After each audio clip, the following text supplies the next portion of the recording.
Hey everybody, it's your girl, She Who Encourages, your woman's worth and healing coach, here to love you to your healing so you can live your best life. Y'all, first off, look, I didn't say this in my last video that I did, the very first video I did for the new year, but happy freaking new year. Y'all, I'm so excited about this year. I'm not even gonna try to articulate my excitement because I'm just gonna get to rambling and we ain't got time for all that tonight. So, but real talk, y'all, happy new year. I pray whoever's watching this, I pray this is one of the best, and I mean it, one of the best years of your life. Like, I mean that with my soul. I pray that for everybody. But let's get into it. Tonight's topic is recovering from narcissistic abuse.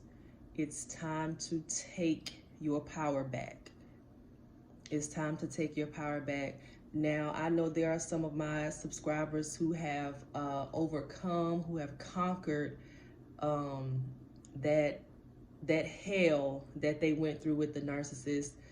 And I know some of y'all are still getting over it as well. And this video is honestly for y'all. This is for y'all. Those of you who are, you may not necessarily be with the narcissist, but you might be, coming out of it and getting into a place where you are getting over it and, trying to take steps to rebuilding and, becoming yourself again. This is for y'all. And even the ones who you're trying and you've been trying, you tried last year, you tried the year before that, and it just hasn't worked. This is for y'all as well. But like I said, look, y'all, it's a new decade. It's a new year. It's time for us to live our best lives. It's time for us to live our best lives. And we cannot do that if we do not start taking strides to free ourselves from the effects of narcissistic abuse. Now, I get it. Look, don't get me wrong. It can take years. It could take freaking years to recover completely. And some people never do, but they're still living their best lives. Some people still deal with triggers. Some people still deal with, little reminders of what happened or what was, but they're not bound by what was. They're aware. And again, there are things that may trigger what happened then. But even if that's the case for you who may be watching me now, even if that's the case, do not become bound by those things. Those thoughts come, you let them come, you feel it, you feel whatever emotion, and you let it pass. We do not become bound by those things that we are free from. A lot of us, we get free from something, but because it doesn't look like we expected it to, it's almost like we unknowingly get ourselves back into bondage because we're not accepting of the freedom that we received, again, because it doesn't look like what we think it should look like. But whole nother video for a whole nother day. So again, it's time to take your power back. It is time to take your power back. And the reason why I say take your power back and not get your power back is simply because nobody's going to give it to you. Nobody's, especially not your freaking abuser, they're not going to hand it over to you. This is not something that someone can give to you. You have to take it back. You got to take it back. And again, we're in a new decade. It's time. Anyway, so these are, y'all know how I like to do things, practical, precise, to the point. I only get deep when necessary, okay? But 5 things that are going to help you to take back that power that you once had. I'm talking about help you come back more empowered than ever. Even more so empowered than you were before you got where you are now.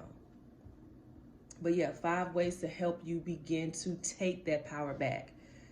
The first thing is you have to let go of the hope of what could have been or what could be.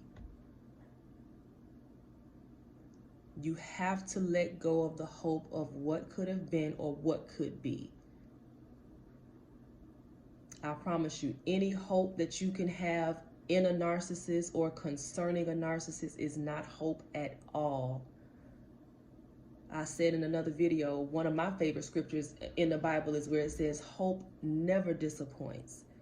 You know, but they're, of course, speaking of hope in God, you know, hope of a God-centered life and future. But when it comes to a narcissist, sis, bro, whoever's watching, if you're hoping for something to change for the better, or if you're hoping that things will get better this decade, or, you know, this person is going to change, you're hoping for that, I'm here to tell you, it's a slim to none chance that you're going to get those things you are hoping for concerning that narc.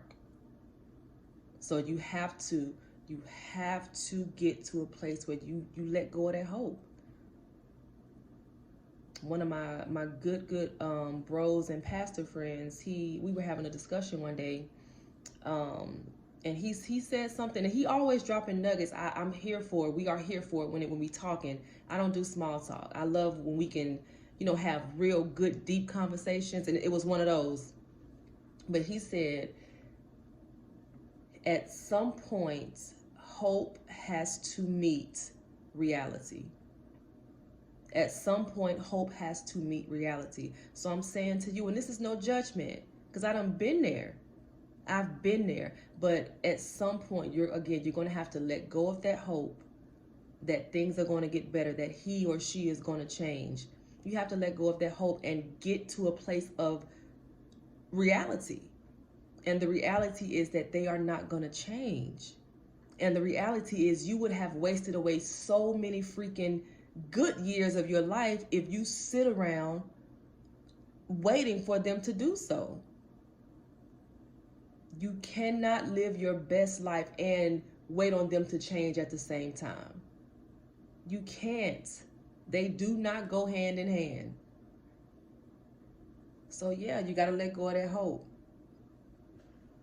And this is one time you will hear me say that hope is not, it ain't lit. It's not a good thing in this instance. Again, you're hoping for something that is not going to change. You're hoping for someone to love you who is not capable of loving you. You're hoping for someone to go back to being that sweet, loving, caring, supportive person that they were when it was never genuine to begin with.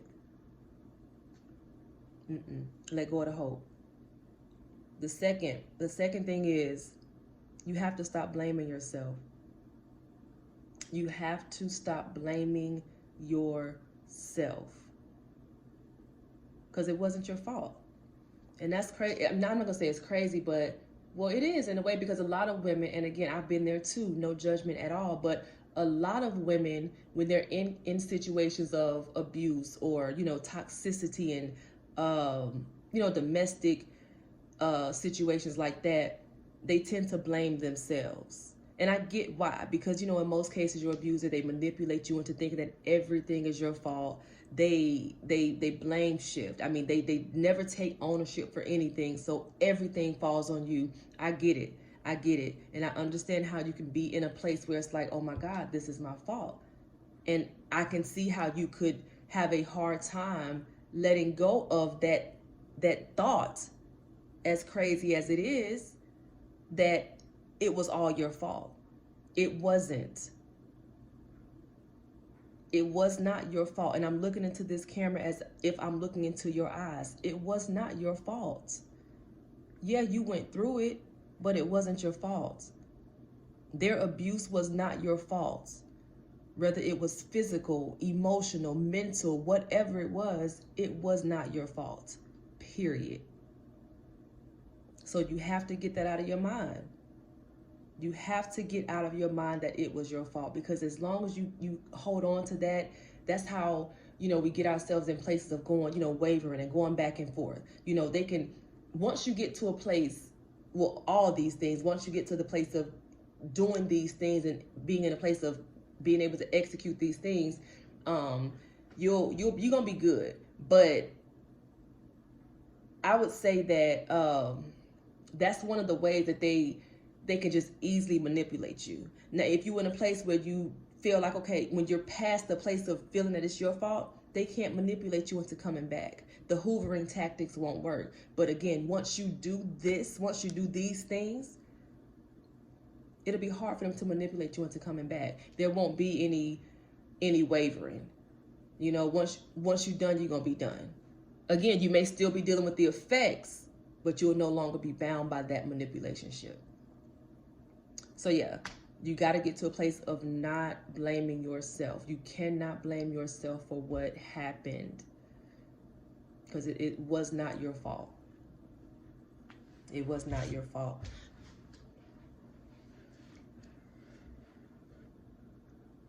So this third one is kind of the opposite of what I just said. But even in, I'm gonna say this first, even in not blaming yourself for how everything went down, you have to understand that there is still a part of that story and how it all went down that you do have to take ownership for. Now, again, the abuse was not your fault.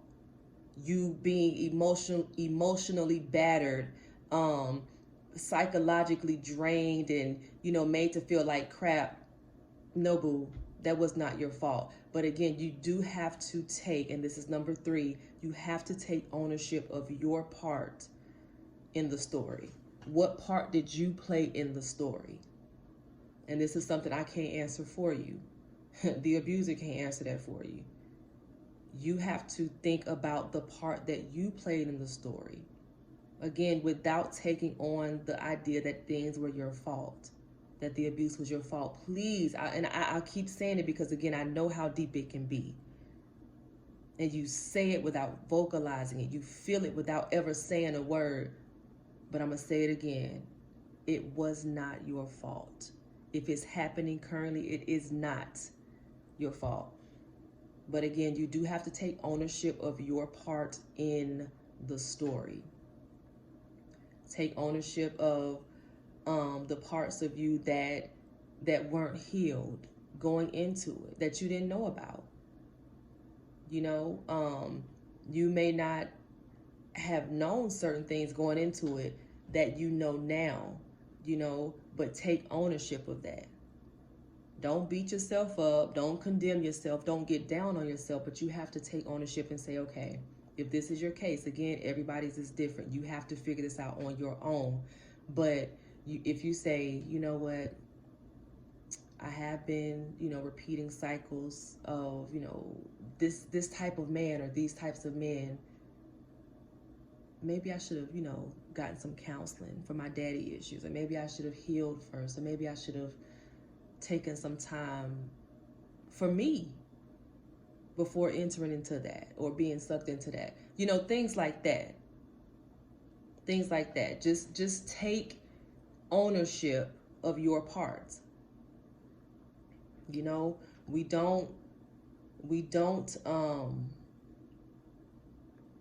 victims. We're not victims. And never ever will we play the role of victims, because that's not what we are. But again, going back to number 2, as far as blaming yourself, you have to,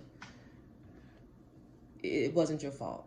But again, with number 3, it's sometimes for people, it's kind of hard to take ownership without blaming yourself. But so yeah. Number 4, let go of your need to understand them. Let go of your need to understand how these people operate. Look, and I understand, I freaking get it, because there was a time when I feel like I was obsessed with trying to understand why that fool acted the way he acted, and trying to wrap my normal mind around what the hell? Trying to wrap my mind around it. Listen, I'm gonna save you some time from here on out. Just stop. straight up, straight like that, just stop. Because you will drive yourself effing nuts.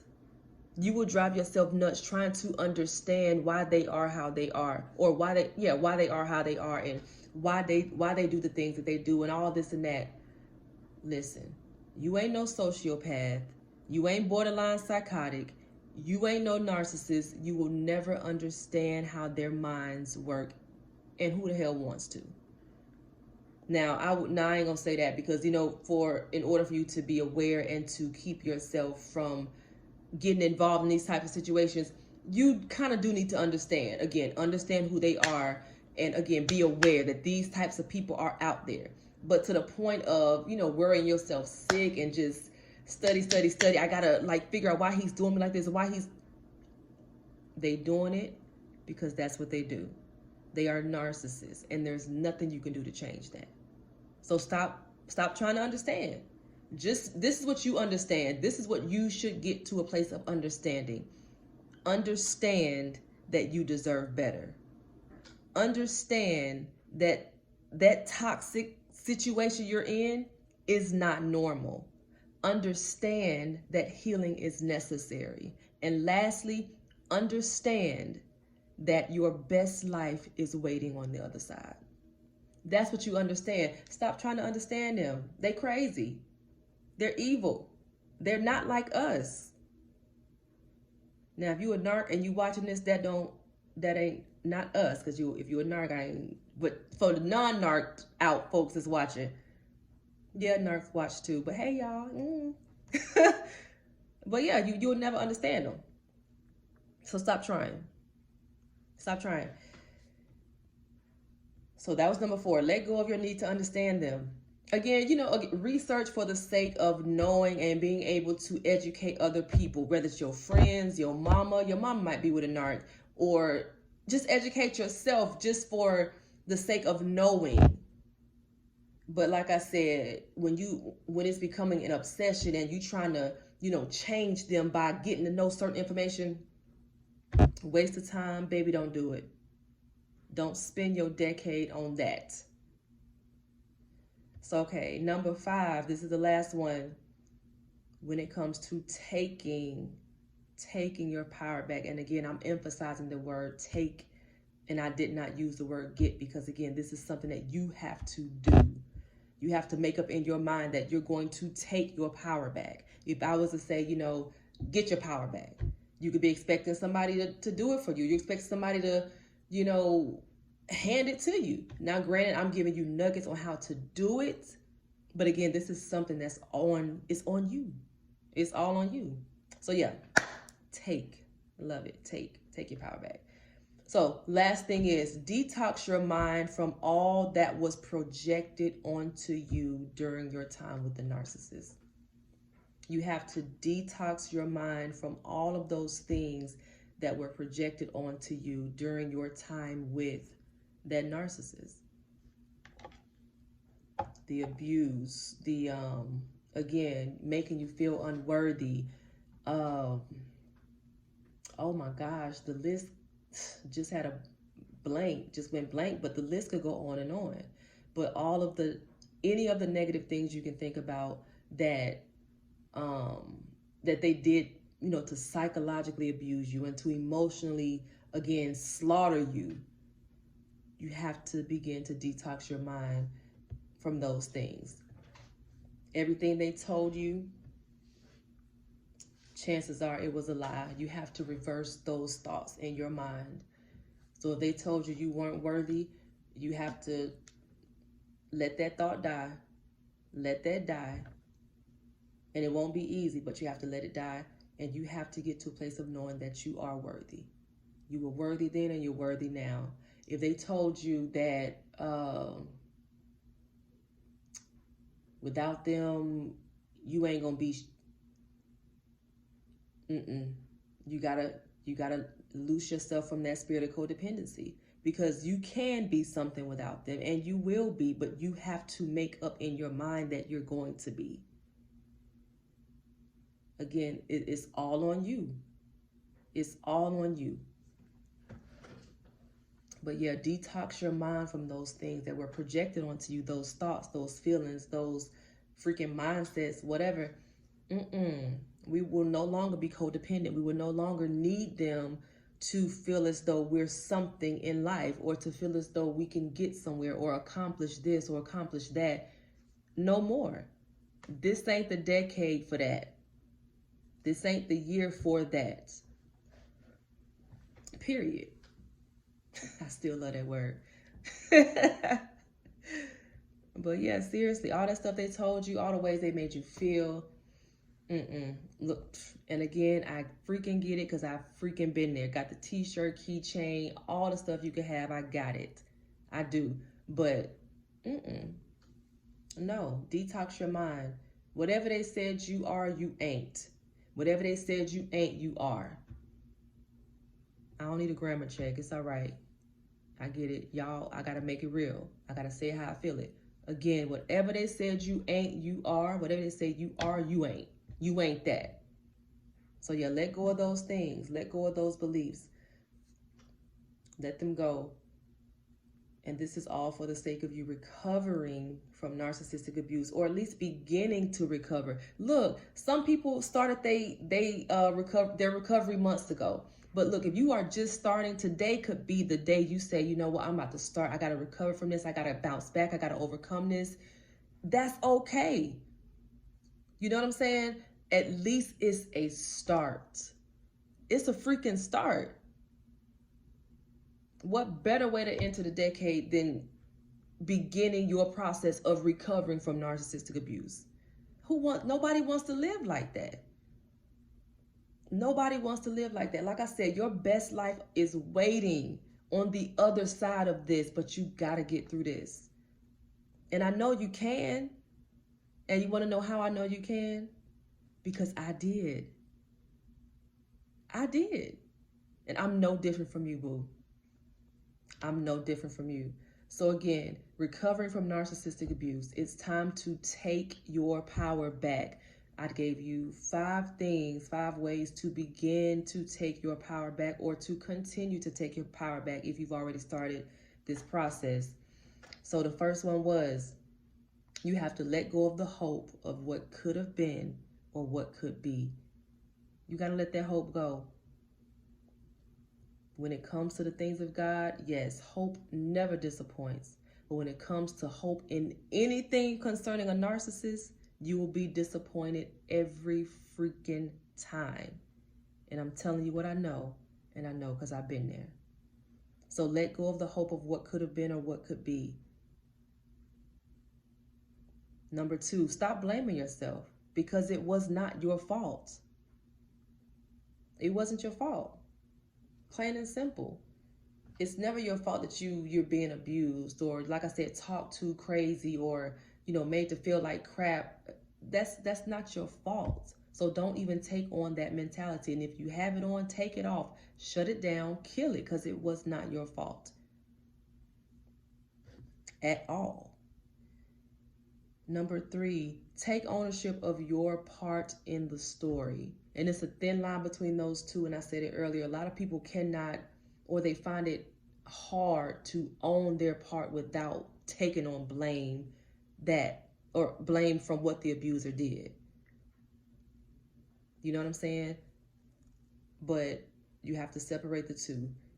Own your part, but don't blame yourself for what you went through. Own your part in the story, but do not blame yourself for what the abuser did to you and how you were treated. Number 4 was let go of your need to understand them. Because like I said, boo, you will drive yourself freaking nuts trying to understand why they do what they do. Don't even try. Don't even waste your time on that. There's other stuff to do. I can assure you it's other stuff to do. I get why. I get it, because again, I've been there where I was just obsessed with just knowing and figuring out. But don't. Save you from that extra stuff. And the last thing was detox your mind from all that was projected onto you during your time with the narcissist. Detox your mind. Baby, this is a real thing. A real thing. Detox your mind from all that was projected onto you during your time with the narcissist. Let those thoughts go, those mentalities, those feelings. You got to let that go. Detox your mind. However you have to do it. Therapy, meditation. If you have to take 15 minutes a day for the next 444. That's the time on my clock on my stove. If you have to take 15 minutes a day for the next month, if you say the rest of this month of January, I'm gonna take 15 minutes a day just to cry and snot and allow myself to feel, baby, do what you gotta do. And crying is a good way to detox. Let's be clear. Let's be clear. Oftentimes I have to remind myself to let out a good cry, but it's necessary. It's necessary. It definitely is. But anyway, y'all, that's it. That's all I have. But like I said, y'all, look, your best life is on the other side. It is waiting on the other side. So I'm praying that whoever is watching this video, first, I hope that you share, make other people aware, help somebody else, empower somebody else, help them get to their place of healing as well. Don't keep it to yourself. But I just pray that this is one of the best years of y'all's lives. I really do. I really do. But I know that there are steps that many of you are going to have to take in order to get to that place of, bruh, I'm living my best life. That's what I'm here for. But anyway, y'all, like I said, that's all I got. I pray it bless somebody. I really do. But anyway, till next time, love and light. Be great.